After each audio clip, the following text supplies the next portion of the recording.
Hi you guys, welcome back to Kirshner FarmStead. If you're new here, my name's Kirsty. I hope that you guys are having a wonderful night. Okay, so we are going to be water bath canning strawberry syrup tonight. You guys, I made a pretty big boo-boo this week.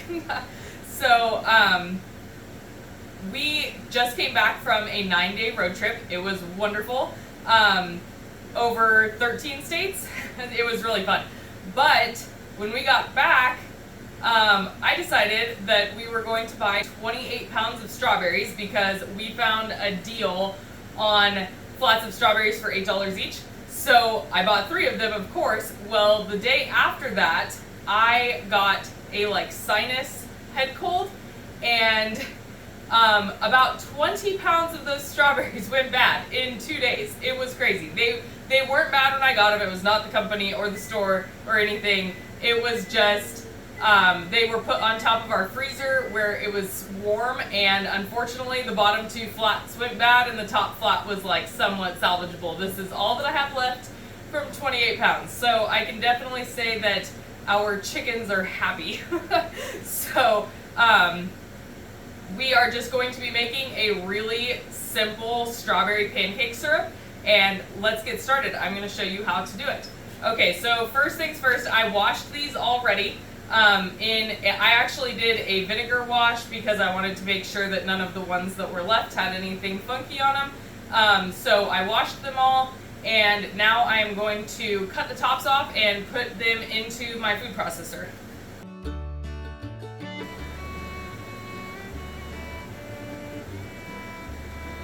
I don't know how, by the grace of God, I got both of the babies asleep so that I could do this video.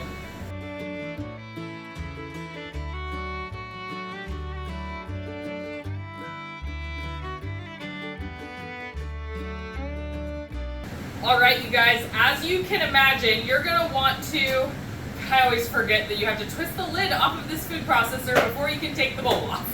Anyways, you are going to want your fruit as pureed as possible. You're not going to want chunks in it for a smooth syrup consistency, right? Alright you guys, so to our 8 cups of fruit, we are going to add 8 cups of sugar and half a cup of lemon juice.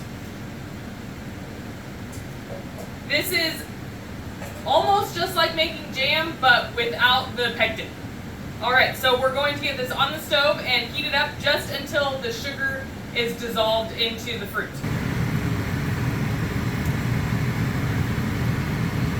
Remember, like we talked about in the other hot packing videos, you want to have hot jars, hot product, and a hot canner, okay? I want to actually turn the stove off. Okay, so we are going to do 6 jars at a time. And strawberries have a tendency, if you have ever canned strawberry jam, I will link my video on my strawberry jam recipe at the end of this. Strawberries tend to foam up. So if you want to remove that foam, feel free to do so. It won't hurt anything, but it will discolor over time.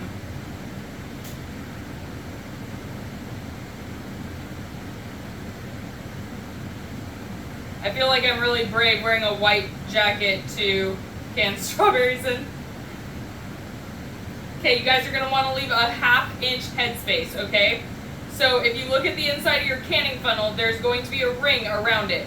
And that, like a 1/2 inch up from the bottom of your canning funnel, there's going to be a ring. Fill it up to there.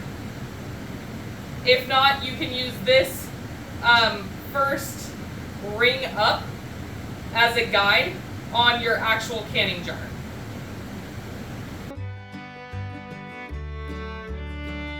If you can safely pour your syrup into your jars, it's a lot easier than the ladle. Normally I get it down to a safe amount and then I'll pour the last few jars. It looks like I have about probably about 12 ounces left. I am not going to can this. I am just going to put it in a jar in the fridge and I'll make the kids pancakes this week. Okay, if you guys remember from my other canning videos, my favorite way to clean the rims of my jar is to dip a paper towel or a clean flour sack towel into my boiling pot of water. Be careful, don't burn yourself, okay?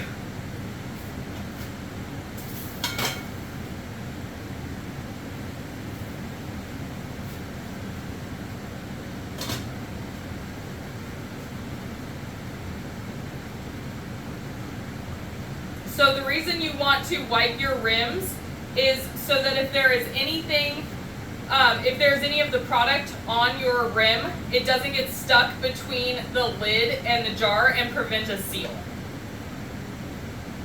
Alright, so now we are going to put on our washed lids. I honestly did not think that I was going to end up with 6 jars from, from this batch of strawberries, because I just didn't think that I had that many strawberries. So I'm not sure how many are going to fit in the pot that I'm currently using. I was expecting 4, so we'll see. We might have to do 2 batches. But I am going to put these, they're pints, into my canner.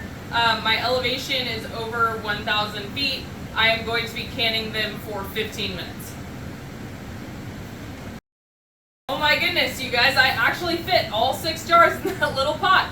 Okay, so I will have to remember that. We are going to let that go for 15 minutes and we will be back. All right, you guys, it is time to take our jars out of our canning pot.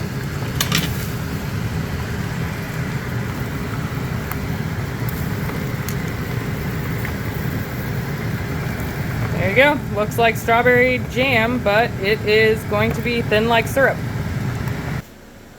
Alright, you guys, so that is how simple it is to make strawberry syrup. If you are intimidated about canning, I would definitely recommend starting with this recipe because it's pretty much a fail-safe. There's not much that you can do to make it go wrong, and you don't have to worry about, if it's jam, you don't have to worry about it setting up. So, yes, I highly recommend that if you are a first-time canner to start with a syrup of any fruit, but strawberry is of course delicious. I don't know anybody that doesn't like strawberry syrup. So if you liked this video, please like, subscribe, and share with all of your friends. And I hope that you guys have a blessed night. All right, bye.